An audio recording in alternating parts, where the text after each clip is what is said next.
ఆ దోణెల నిండా నింపబడిన చేపలకి, ఆ చేపల రాశికి సీమోను పేతురు విభ్రాంతి నొందాడట. ఇది ఏమన్నాడో తెలుసా?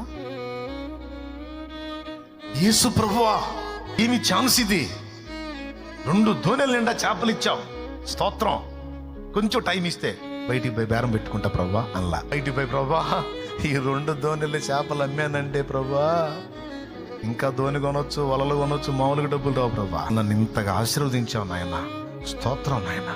ఏంది నాయన ఇది, అసలు ఏంది నాయన, అసలు ఇన్ని చేపలు ఏంది నాయన, మా జీవితంలో పట్టలేదు నాయన. వెంటనే వ్యాపారానికి పోయాడా? కొంతమంది తంతే ఉంది. దేవుడు బ్లెస్ చేస్తే, దేవుడు ఆశీర్వదిస్తే, దేవుడు ఇంకా ఆర్థికంగా దీవించాలని ఇంకా డబ్బు డబ్బు డబ్బు డబ్బు డబ్బు డబ్బు అని అడిగే లెక్కలోనే ఉన్నారు. కానీ నాకు ఇంత కార్యం ఎందుకు చేశాడు, ఆ ఎడల ఈ గొప్ప కార్యం ఎలాగూ జరిగింది, అసలు ఏం ఉద్దేశించి, ఏమి ఆశించి నన్ను ఇలా దర్శిస్తున్నాడని ఇంకితం ఉండొద్దు. సీమోను అట్టంటోడు కాదు, చురుకు.